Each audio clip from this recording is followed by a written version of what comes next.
9월 23일이 바로 처녀 별자리가 움직이면 그 모양을 바로 나타낸다고 얘기합니다. 그러면서 보는 것처럼 여인이 바로 해를 옷 입는 모습과 달이 바로 발밑에 그렇게 있고 그 위에 12의 별자리가 있는 모습들을 나타내고 있습니다. 이렇게 각가지 상상들이 또는 추측들이 얘기가 나오고 있는 것이 지금 요한계시록 12장과 13장 용과 짐승으로 이어지는 사탄 마귀들의 역사입니다. 오늘 일단 12장에서 용은 이 여인에게 대항했었고요. 그때 미가엘과 함께 싸워서 패배해가지고 땅으로 내려 핀켜쳐지죠. 그때 내려올 때 3분의 1의 천사들과 함께 내려와서 그 분풀이 하늘에서 이루지 못했던 걸 땅에서 이루고자 여기 남아있는 믿음의 사람들, 교회와 다투고자 하고 있습니다.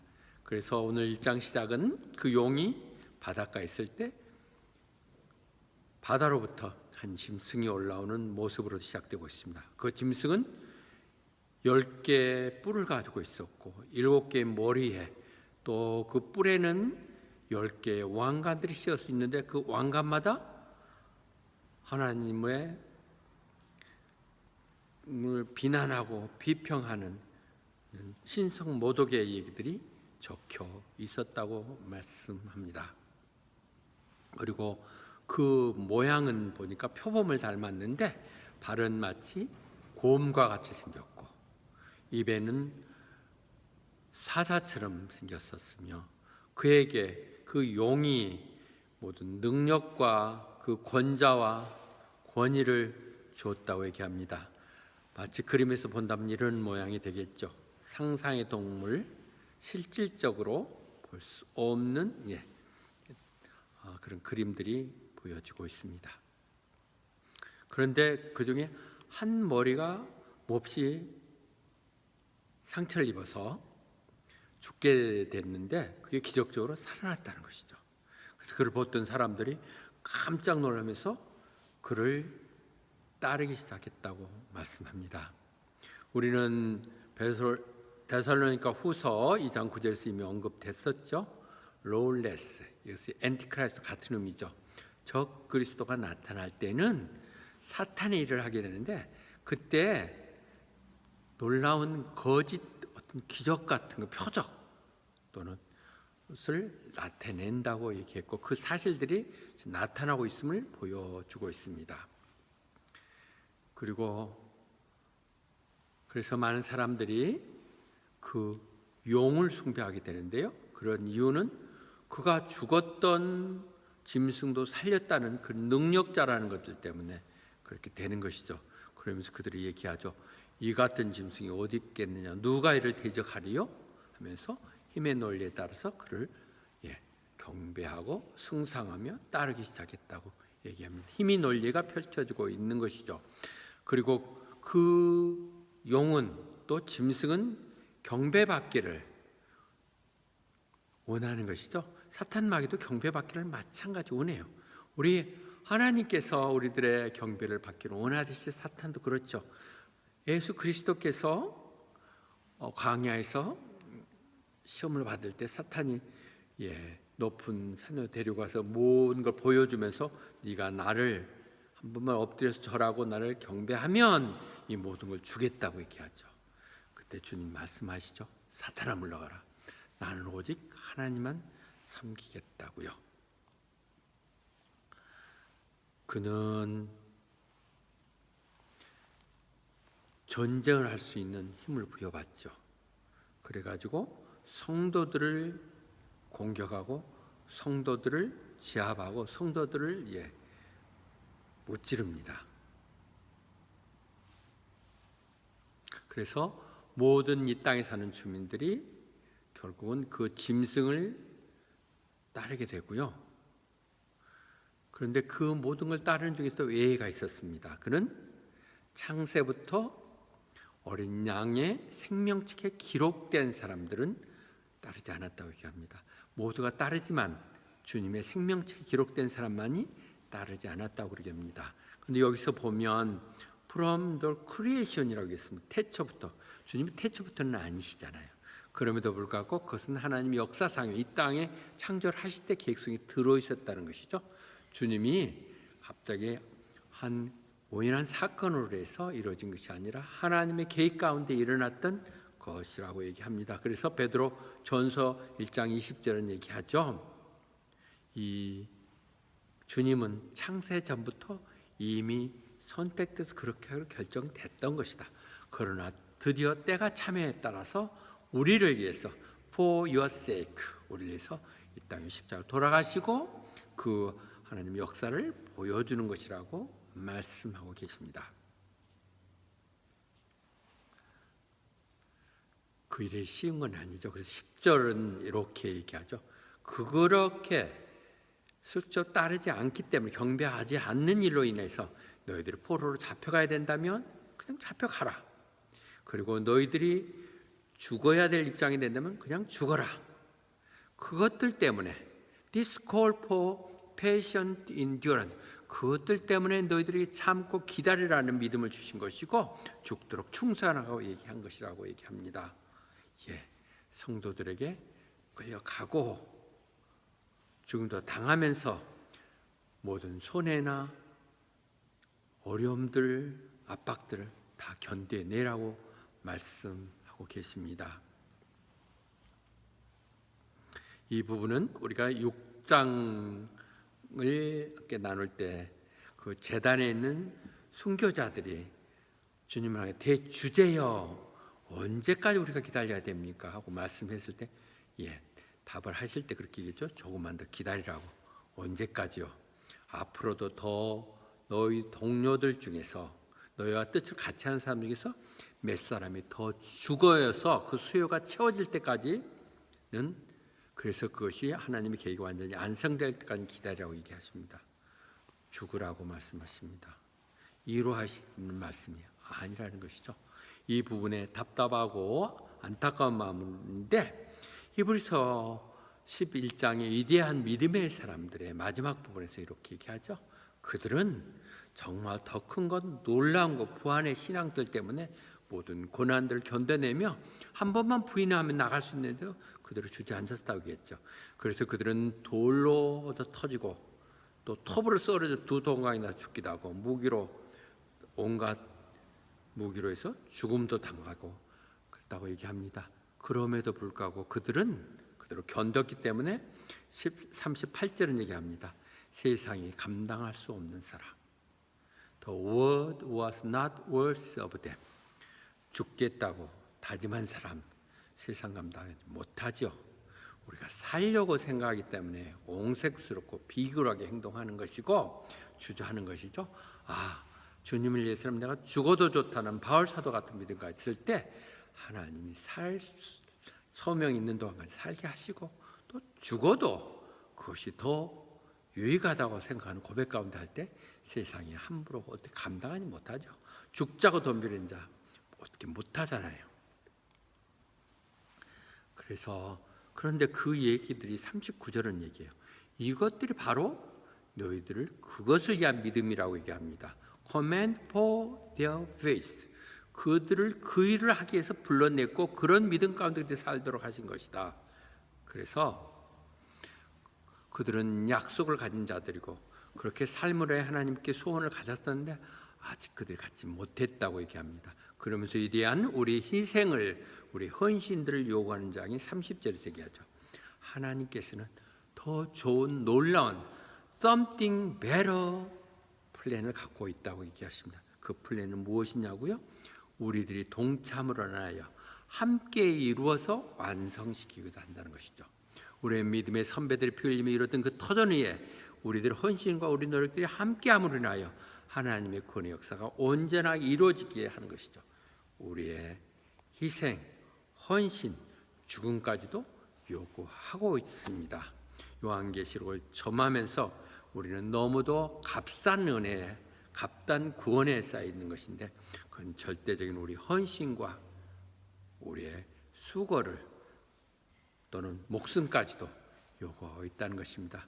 젊은이들이 어떻게 세상 가운데 그렇게 선교사로 나갈 수 있는 건가요? 그것이 하나님의 약속이고 그것이 요구되는 것을 깨닫는 사람만이 그런 행동을 할 수 있는 것이죠. 이 시대에 그런 사람들이 필요하다고 오늘 13장을 가면서 얘기되고 있습니다. 죽게 되면 죽으라고 말씀하고 계십니다. 그리고 나서 다시 보니까 이번은 육지로부터 또 다른 짐승이 올라왔다고 얘기합니다. 근데 그 짐승은 마치 양처럼 뿔이 둘인데 실제 말은 용처럼 했다는 것이죠. 실제 모양과 행동이 다른 것, 언행이 다른 것, 그것이 이단이고요. 그것이 적그리스도이죠. 그것이 위선자이죠. 거짓 선지자인 것이죠. 그런데 그것도 모든 권한을, 능력을 부여받았어요. 그래서 첫째 그 큰 상처를 입었다가 살아났던 그 첫째 짐승의 대신해서 그가 역할을 지금 다 하는 거예요. 그래서 그가 사람들로 하여금 섬기게 하고 용을 섬기게 하고 첫째 짐승을 섬기게 하는 역할들을 하고 있습니다. 마치 여기에 이 모습들이 나오네요. 양의 모습 속에 용같이 사탄이 가득 차 있는 것. 이것을 또 미국 국기에 실어서 미국을 또 그렇게 비유하기도 합니다. 사람은 각자의 생각들, 방법들로 이 얘기들을 하고 주장을 하고 있죠. 15절에서는 그래서 그가 그런데 놀라운 능력을 받았어요. 만들어 놓은 우상들에도 입김을 불어넣으면 그가 생명이 돼가지고 말을 하고 역사가 이루어진다는 것이죠. 그래서 그가 또 그런 숭배 안 하는 만들어진 조각 앞에서 절하지 않으면 그걸 또 죽이기도 한다고 얘기하고 있습니다. 이것들이 다 일제시대의 신사참변의 그런 부분들을 얘기하는 것이 되겠죠. 데살로니가 후서 2장 3절과 4절에서 얘기합니다. 그래서 우리는 모든 것이 다 하나님으로 본 게 아니란 것이죠. 그래서 Don't let anything deceive you. 그런 것을 속지 말도록 하라고 얘기하고 있습니다. 그들은 스스로 자기를 높이고 자기가 왕이라고 자기가 하나님이라고 얘기하고 성전을 차지하죠. 우리는 다니엘서를 통해서 우리는 7년 환란의 얘기를 했고 그는 처음 3년 반은 스스로 평화제라고 생각하고 그대로 유화정책을 쓰면 3년 지나면 본색을 나타내가지고 패망할 멸망할 가증한 것을 세우고 예배를 멈추고 한다고 했죠. 그 상황들이 지금 막바지 들어가는 마치 환란의 후반기를 들어가는 얘기들을 설명하고 있는 것으로 보여집니다. 우리는 그런데 이 모든 지금까지 했던 얘기들을 보면 생각에 따라서 마치 하나님의 역사를 얘기하는 것 같죠. 그래서 사탄에게도 삼위일체가 있어요. 세타닉 트리니티. 그러니까 그 모든 총 괴수가 지금 드라곤 용이죠. 그리고 용에서 두 번째로 바다에서 올랐던 짐승, 그리고 땅에서 올랐던 짐승을 얘기할 수 있죠. 드래곤의 우리 하나님 같은 존재로 비유해서 곁들여가지고 하고 있고, 또 다음에 첫째 바다에서 오는 지중해 안에서 올라오는 그 안티크라스트 적 그리스도. 그래서 그 적 그리스도는 실제는 용 사탄의 지시를 받아서 움직이고 있죠. 그런데 그가 부활하는 모습까지도 지금 흉내내고 있잖아요. 그랬었을 때 또 다시 거짓 선지자인 땅에서는 괴물을 통해서 그를 우상화시키고 예배드리게 하고 하는 것으로 볼 수 있습니다. 그 부분 우리는 15장 또 17장으로 넘어가면 그것이 용과 바벨론, 권력, 정부 등을 얘기할 수 있고 또 비스트, 세계를 삼일체라고 또 얘기할 수 있습니다. 그들이 하는 모든 것들은 흉내내는 거예요. 우리 성경의 복음을 통해서 하나님의 역사의 구원을 이뤄가는 똑같은 흉내를 내고 있는 것이죠. 그것을 페레디라고 그렇게 얘기할 수 있겠죠. 그들에게 능력도 있어요. 권한도 주세요. 그리고 권자도 또 얘기하지 않습니까? 그리고 또 다 죽었다고 생각했는데 치명상을 입었는데 니스를 부활했고요. 그리고 예배하고 이렇게 거짓적인 흉내를 내는 사탄의 얘기들을 지금 설명하고 있는 것입니다. 16절에서 보면 그런데 그 사탄이 그 짐승은 모든 사람들에게 마크를 표시를 받도록 하고 있다는 거예요. 리시버 마크 표시를 받도록 하고 있는데 그것을 그들의 오른손이나 이마에 받도록 하고 있다고 얘기합니다. 그래서 만약 그 표를 받지 않으면 물건을 사고 팔 수도 없게 만들어서 전혀 경제생활을 통제하고 살아갈 수 없도록 하는 것이죠. 경제적인 제도가 가장 어려운 것이죠. 춥고 배고프게 하면 그건 정말 조종당하는 것이죠. 배고파서 3일 굶어서 도둑되지 않는다고 하는 말이 있듯이 그렇게 경제력을 가지고 통제하는 게 사탄의 방법이고 또 실제 현 세상의 논리겠죠. 그런데 그 마크라는 게 무엇이냐? 그것은 짐승의 표라고 그러죠. The name of the beast. 짐승의 이름이고 그 짐승의 이름은 또 다시 그 짐승은 뭐래? 사람으로 표시했죠. His name. 그 이름에 대한 숫자로 표시된 거라는 거죠. The number of his name. 그 이름을 숫자로 표기한 것을 얘기하고 있습니다. 그 인을 받은 것. 그것을 우리는 이미 7장 3절에서 얘기했듯이 14만 4천에 대한 하나님의 인침받았던 걸 얘기하지 않습니까? 그리고 바로 우리가 다음 장 넘어가면 14장에서 그 인침받았던 그들이 시온산에서 어린 양, 우리를 구원하셨던 예수 그리스도와 함께 서 있는 모습들을 보여주고 있습니다. 그들은 어떻게 했다고? 이마에다 표를 받았다고요. 그 표가 뭐예요? 하나님이 성령님으로 인치심하신 것이죠. 그 같은 의미에서 내 것이라고 확정치고 도장 찍어 놓는 것을 말씀하고 계신 것이죠. 그런데 그것을 우리는 지혜롭게 생각해 볼 때 너희가 지식이 있고 판단할 수 있다면 한번 그걸 계산해 보라고 얘기합니다. 그것은 짐승에 나타내는 그 짐승을 나타내는 숫자라는 것이죠. 그러니까 그 시대의 그 짐승 같은 놈 얘기하면 누군지 그 시대에는 다 알 수 있었겠죠. 우리도 요즘도 평가할 때 아이고 그 바보 같은 여자 대통령 하면 누구란 걸 얘기할 수 있잖아요. 바보 같은 여자 이렇게 얘기한다면 이렇게 하듯이 그때 그 독재자 학살 대통령 이렇게 하면 누구라고 얘기하듯이 그런 시기에는 그 짐승 같은 놈의 번호인데 그것이 그 사람의 넘버라고. 또 맨스 넘버 한 사람이에요. 666이죠. 단수로 돼 있잖아요. 그래서 그 넘버가 666이라고 얘기합니다.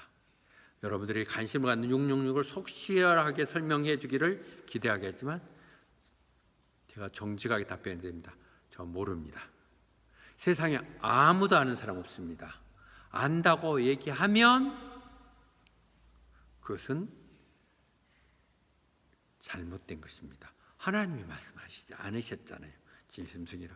그러나 이것이 많은 분란을, 문제를, 오해를 일으킨 것은 어느 학자가 얘기할 때 앞으로의 경제는 신용사회가 돼서 신용카드가 없이는 경제 활동을 할 수 없을 거라고 얘기했었죠. 그리고 비자 카드에 비자 이 숫자로 하면 그것이 666이라는 것이죠. VI에서 6이 되고 S가 6이고 A가 6이라고 어떤 의미인지 모르겠습니다. 그다음에 바코드 우리가 물건들 사고 할 때 하는 시스템이 있는 바코드가 다 666 시스템으로 되어 있다는 것이죠. 무엇보다도 오바마의 의료 계획할 때 그 모든 사람들의 의료 관리 시스템을 하기 위해서는 그 마이크로 칩을 손 이게다 심어 놓으면 된다는 이미 그렇게 또 해서 자기 뭐 집에 그 잠금 장치 이용하고 있는 게 있지 않습니까? 그것들이 바로 666 사탄 마귀의 마크라고 그래서 그걸 받으면 안 된다고 얘기하고 했었죠. 이 모든 것들 논란들 신용카드니 바코드니 뭐 또 마이크로 칩이니 이 부분들이 전혀 666이 아님을 한국교회단은 모두 다 일제히 선포했고 그것을 얘기한다면 그것은 이단으로 얘기했기에 더 이상 논란될 필요가 없는 것입니다. 그러나 흥미를 자아냈고 관심을 갖고 얘기되는 것인데 그거 아닙니다. 아닙니다. 특히 제가 이 부분에 있어서 신중하는 것은 베드로 후서에서 분명히 얘기했습니다. 무엇보다 당신들은 여기에 써 있는 이 애언들을 자의적으로 해석하려고 하지 마라. 그건 그렇게 해서는 안 되는 것이라고 말씀하고 있습니다. 또 우리가 요한계시록을 하면서 늘 지침이 되고 있는 신명기 29장 29절이 기준이 되고 있죠. The secret things belong to the Lord our God. 비밀은 하나님께 속한다는 것이죠. 하나님 것은 하나님 것으로 되게 두시고 우리는 우리에게 주어진 것만 찾으면 되죠. 에덴 동산에서 선악과 굳이 그것 하나만을 따먹지 못하게 하는 것은 하나님과 너희 인간과를 구분. 하나님은 하나님이고 인간은 인간임을 구분하고자 하는 하나님의 마음이셨죠. 그러나 그것이 하나님처럼 되려고 하는 욕심들 때문에 그 원죄에 빠지지 않았습니까? 마찬가지로 하나님의 비밀들 필요한 건 반드시 알려주시지만 알아서 너희들이 위험하고 도움이 안 되거나 하는 부분은 하나님이 비밀로 여전히 갖고 계시는 것이죠. 다만 그러나 지금 리벨레이션 하나님이 이렇게 우리에게 알려주시는 것 그것은 우리 것이란 거죠. 요한계시록에 하나님이 알려주신 이 비밀들은 우리가 그대로 살라고 얘기한 것이죠. 그러나 너희들이 알려준 것은 너나 너희 자손 것이기에 너희들은 반드시 그 말씀대로 살아야 된다고 얘기합니다. 우리는 모르는 것을 알려고 하는 호기심의 일들이 아니라 하나님의 일을 통해서 너에게 이 시대에 우리가 어떻게 살아가는 걸 말씀하신 걸 깨닫고 그대로 살겠다고 다짐하고 행하는 것이 오늘 요한계시록 13장에서 강조되고 얘기되고 있는 부분입니다. 그럼에도 불구하고 제가 그냥 넘어갈 수 없죠. 일단 제가 여러분 요한계시록을 해석할 때 성경을 해석할 때 네 가지 견해가 있다고 얘기했죠.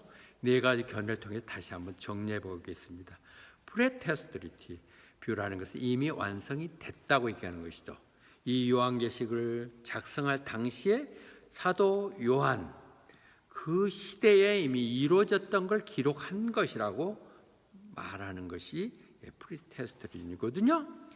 그것은 그런데 그때는 이 헬라어나 히브리어에는 그 말의 단어 알파벳 하나의 숫자의 값이 있죠. 그것을 게마트리아라고 부르거든요. 상식적으로 하신 게마트리아. 그런 의미에서 보면 그 당시 독재자 교회를 괴롭혔던 네로 그를 히브리어로 얘기하면 네론 카이저거든요. 네론 카이저를 또 그들은 모음을 쓰지 않고 자음만 표시하니까 KRWHQSR로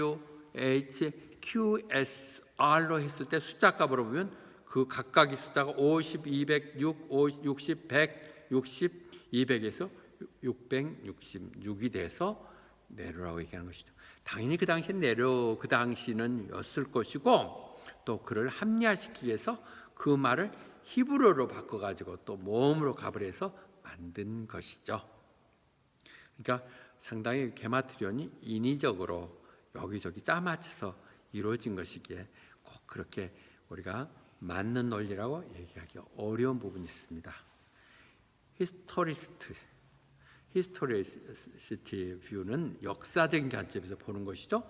이미 역사를 통해서 상당 부분 이루어졌고 앞으로도 진행되고 있다고 하는 것인데요. 그런 중에서 특히 주장하는 것은 교황이죠. 교황의 공식 타이틀이 그들 그리고로 있어요. 비카리오 필리 데이입니다. 그래서 그것이 비카 오브 더 선 오브 더 갓이라는 것을 로마 말로 표기하는 것인데요. 그것을 숫자로 표기할 때 또 다시 그것은 666이 된다고 보는 것이라죠. 교황, 캐톨릭, 그는 종교의 이름으로 하나님의 이름으로 예수님의 이름으로 이 땅 가운데 무소불위의 행위들을 했었죠. 마치 예수님 자기가 하나님으로 행세를 하면서 온갖 폐를 많이 했고 십자가 전쟁만 해도 종교의 이름으로 많은 사람도 참 죽였던 것이 그 위에도 많은 무슨 상거를 중단하기도 했고 하는 비리들이 문제들이 많았죠. 하나님의 영광을 오히려 가렸다는 부분에 비판하고 있습니다. 저는 캐톨릭도 깊이 연구 안 했고 또 비판할 입장이 있지 않지만 일단 역사학자적으로 주장할 때에는 교황으로 언급되고 있습니다. 퓨처리스트 뷰에는요, 앞으로의 제가 가지고 있는 견해는 역시 우리는 오실 주님을 기다리며 그때가 오면 거기에 대한 지구에서 이루어질 것들을 기대하고 있기 때문에 우리는 그 미래적인 기준에서 본다면 결국 이 6이라고 하는 것은 사람의 숫자라는 것이죠. 6이라는 것은 하나님께서는 7일 만에 모든 걸 만드셨지만 인간은 6일 만에 되셨잖아요. 그리고 땅에서 만들어진 완전한 숫자인 하나님의 7에는 못 미치는, 7은 하나님 숫자는 거의 못 미치는 6, never able to approach the number of God, 갈 수 없는. 그래서 하나님이 스스로 된다 주장하고 온갖 짓을 다 하고 있지만 결국 그런 적 그리스도인 것이죠. 그를 역사학자들은 경제 공동체인 이유를 보기도 했고요. 경제를 토탈해서 이루어진 프리메이슨에 대해서도 얘기했습니다. 우리는 여러분 얘기했었지만 미래적인 견해로 미래의 사건을 보지만은 그 사건이 이유라든지 프리메이슨이 이런 부분은 맞지 않습니다. 어떤 특정 사항들의 결론되는 것이 아닌 그때가 되면 확연히 하나님을 알 수 있도록 보여주신다고 했기 때문에 그렇습니다.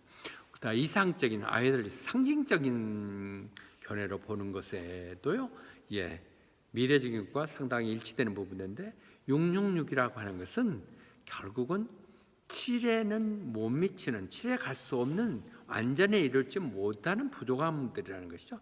여전히 인간은 인간일 수밖에 없다는 측면에서 그런 모든 인간 사이에서 이루어지는 모든 행위들 그것들이 마치 하나님 을 흉내내고 있는 것들에 대해서 얘기하는 거란 거죠.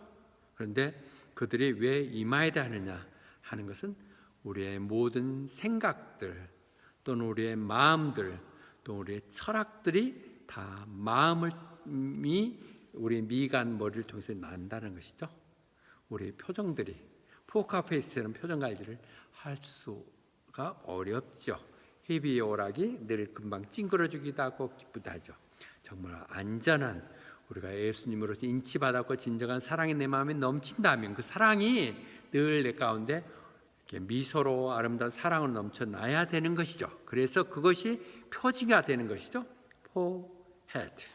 포헤드에 하나님의 인치심이 일어나는 것이고요. 라이트 핸드는 그 당시는 늘 오른손잡이가 중심이 되고 오른손은 일하는 손, 행동하는 것, 또 비즈니스 운영하는 것이죠. 그러니까 666이라는 것은 하나님의 과 상관없이 인간의 힘으로 역사를 이루겠다고 그런 야심, 오역을 따라서 이루어지고 있는 일들, 인간이 만드는 모든 제도들 얘기하죠. 여기서 어떤 견해를 본다 할지라도 그것이 과거에 완성된 사건이건 역사적인 사건, 미래든 모두 다 여기 일어나는 것은 하나님을 대적하고 하나님을 반대하는 적 그리스도적인 행위를 얘기하고 있습니다. 각자는 여기 어느 한 부분을 선택해서 얘기할 것입니다. 여러분들이 어디서 들었을 때 이런 첫째 미래적인 사건을 하는 분도 있는가 하면 요즘 상징적으로도 많이 얘기할 것이고요. 또 역사적인 상황으로 설명하는 부분도 있을 것입니다. 어떤 것이든 다 각자의 일리가 있고 또 어떤 것이든 요한계시록에서 입에되는 건 아니고 거기서 원리를 찾기 때문에 여러분들은 그냥 어느 것을 받아들여도 될 것입니다. 열린 마음으로 그럴 수도 있겠군요. 그런 마음도 있겠군요. 그러나 우리 교회는 미래적인 사건으로 다시 오실 주님을 기다리며 하는 퓨처리스트 뷰 보고 있고 그 모든 적대적인 지금 행위하는 것이 적 그리스도 그리고 적 그리스도 하순이 되는 거짓 선지자들 또 이 땅 가운데 여지 목회자는 이름으로 정말 하나님의 이름을 더럽히고 있고 순수한 예배를 살리지 못하고 하나님을 높이지 못하는 모든 것들을 하는 그를 지금 진승에 비유해서 하고 있다고 우리는 받아들이고 있습니다. 그렇게 얘기하면 될 것입니다. 다시 한번 이제 결론을 얘기해 드리겠습니다. 결론을 얘기하겠습니다. 오늘 긴 얘기지만 두 마디로 정리할 수 있을 것 같아요. 모두가 다 666의 짐승의 표를 받았고 짐승에 대해서 다시 하지 않은 압박이 오기 때문에 다 따르고 경배했다고 얘기합니다. 그럼에도 불구하고 거기서 하지 않았던 하나님의 사람들이 있습니다. 그들은 태초부터 어린 양의 생명책에 기록됐던 사람들이라고 말씀하고 있습니다. 우리는 이미 인치심을 받은 사람이에요. 무엇보다도 우리는 에베소 1장 13절에서 얘기하잖아요. 여러분들은 하나님 예수님의 이미 속한 사람들, in Christ. You are included in Christ. 예수 안에 있는 사람이에요. 어떻게 예수가 됐나고요? 여러분들이 복음을 들을 때, 복음이란 게 뭐예요? 그것은 여러분들 구원에 대한 얘기입니다. The gospel of your salvation. 구원에 대한 말씀을 들을 때 여러분들 having believe 믿음으로 인하여 여러분들의 마음속에 이미 마크가 지켜졌다는 거예요. 성령님에 의해서 약속됐던 그 도장이 꽝 찍혀서 너는 내 것이라고 정해졌다는 것입니다. 이제 우리는 그리스도 안에서 다시는 정죄함이 없습니다.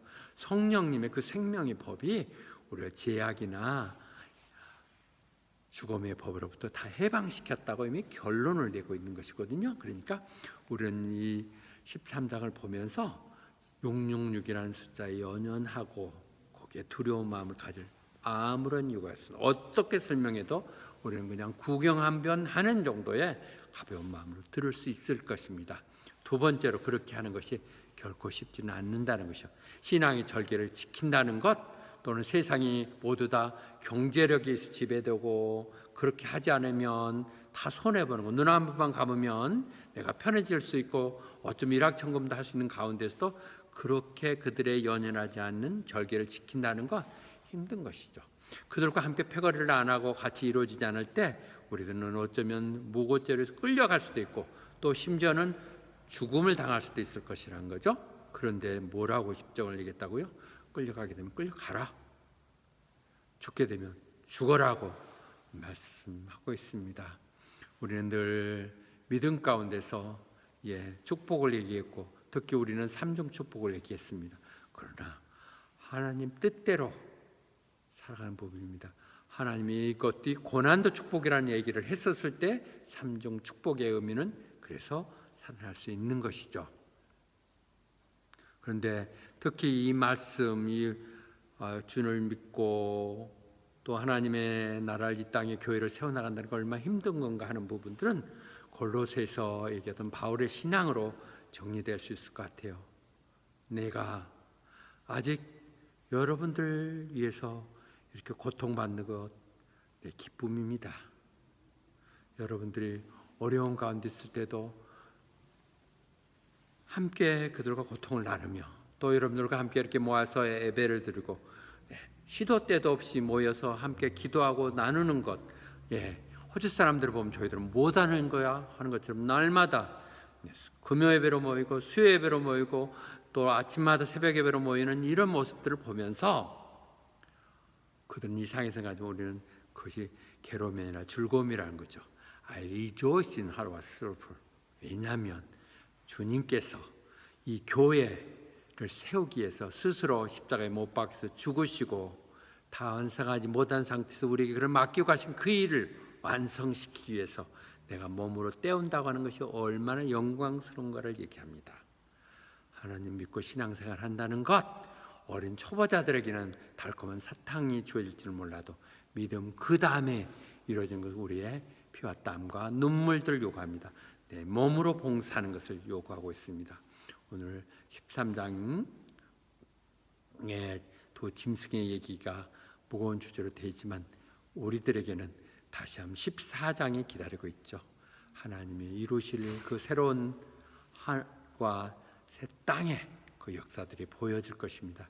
늘 우리는 구원받다는 확신 가운데서 그 길을 묵묵히 걸어가며 세상 가운데 그를 보여주는 삶을 사신 여러분 다 되시기를 축원합니다. 축원합니다. 아멘.